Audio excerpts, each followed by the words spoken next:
Dear doctors, यदि आप busy हो, आपके पास स्टॉक पिकिंग का टाइम नहीं है और फिर भी वेल्थ बनाना चाहते हो, तो आज का वीडियो बहुत इंपॉर्टेंट होने वाला है, क्योंकि आज के वीडियो में हम ऐसे 4 इंडेक्स फंड की बात करेंगे जो कि एक पावरफुल वेल्थ बिल्डिंग मशीन की तरह आपके लिए काम कर सकते हैं। सिर्फ निफ्टी 50 ही नहीं, large cap, mid cap, Nifty next 50 और स्मॉल कैप के कॉम्बिनेशन की बात करेंगे।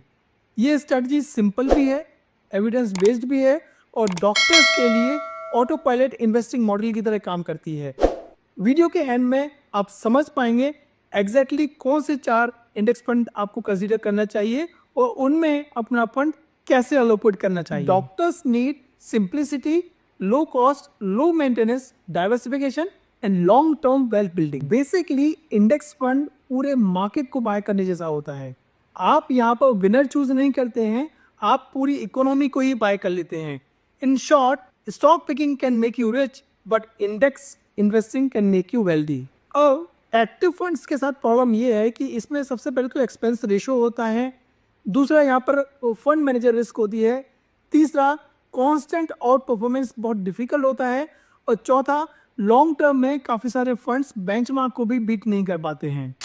चलिए अब हम बात करते हैं उन 4 इंडेक्स फंड की जिनको आप इन्वेस्टिंग के लिए कंसीडर कर सकते हैं। उनमें सबसे पहले आता है निफ्टी 50 इंडेक्स फंड। ये आपके पोर्टफोलियो का कोर होता है, फाउंडेशन होता है। यहाँ पर आप इन्वेस्टमेंट करते हैं, दैट मीन्स आप इंडिया की टॉप 50 ब्लू चिप कंपनीज में इन्वेस्ट करते हैं। Example Reliance, L&T, Infosys, TCS. ये रिलेटिवली स्टेबल होते हैं, वोलेटिलिटी कम होती है और लॉन्ग टर्म में कंपाउंडिंग स्ट्रांग होती है। यदि आप बिगिनर हो तो ये फंड आपके लिए बेस्ट है। यहाँ अपने पोर्टफोलियो का 40 to 50% इन्वेस्ट कर सकते हो। For example HDFC Nifty 50 index fund, ICICI Nifty 50 index fund and UTI Nifty 50 index fund. अब हम बात करते हैं नेक्स्ट इंडेक्स फंड की, that is Nifty next 50 index fund. ये इंडिया की टॉप 51 से लेके 100 कंपनी में इन्वेस्ट करता है। ये एक अंडररेटेड वेल्थ क्रिएटर है। यूजुअली लोग निफ्टी 50 में इन्वेस्ट करते हैं और इसको इग्नोर कर देते हैं, लेकिन हिस्टोरिकली इसका ग्रोथ पोटेंशियल काफ़ी हाई रहा है। ये फ्यूचर के पोटेंशियल लीडर्स होते हैं। यूजुअली ये थोड़े वॉलेटाइल होते हैं बट इनका रिटर्न पोटेंशियल काफ़ी हाई होता है। इसको आप ऐसे देख सकते हैं कि निफ्टी 50 यदि आपके पोर्टफोलियो को स्टेबिलिटी देता है तो ये आपके पोर्टफोलियो का ग्रोथ एक्सीलरेटर है। इसमें आप अपने पोर्टफोलियो का 20 to 25% अलोकेट कर सकते हैं। इसके एग्जांपल है Nippon India Nifty next 50 index fund, ICICI Nifty next Nifty index fund. चलिए अब हम बात करते हैं fund number 3 mid cap index fund. अब हम ग्रोथ जोन में एंटर करते हैं। यहाँ पर वेल्थ मल्टीप्लिकेशन पोटेंशियल काफ़ी ज़्यादा होता है।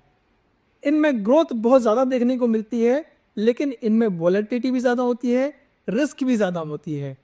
इसलिए यहाँ पर इन्वेस्टर्स का पेशेंस सबसे ज़्यादा चेक होता है।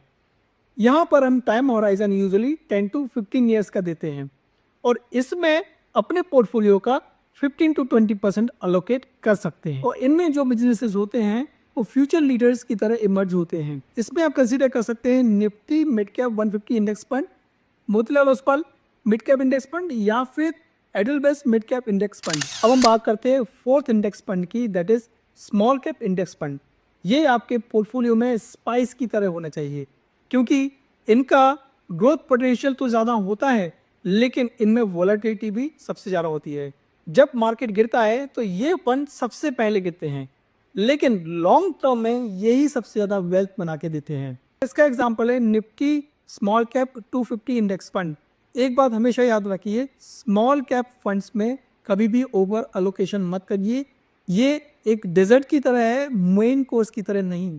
चलिए हम बात करते हैं the wealthy doctor index portfolio allocation. यदि आप कंजर्वेटिव डॉक्टर हैं तो 50% आप निफ्टी 50 इंडेक्स फंड में रख सकते हैं, 25% आप निफ्टी नेक्स्ट 50 में रखिए, 15% आप मिड कैप में रख सकते हैं और 10% आप स्मॉल कैप में रख सकते हैं। यदि आप यंग डॉक्टर हैं और ग्रोथ ओरिएंटेशन ज़्यादा है तो आप 40% निफ्टी 50 इंडेक्स फंड में रख सकते हैं, 25% निफ्टी नेक्स्ट 50 में, 20% आप मिड कैप में एंड 15% आप स्मॉल कैप में रख सकते हैं। If I had to build long term indexing portfolio for doctors, then I would definitely suggest these 4 buckets. And there is a simple question for you. If you want to choose one index fund, then which one would you pick? If you want a complete video on how doctor can build an index fund portfolio, then write in the comment box index fund portfolio.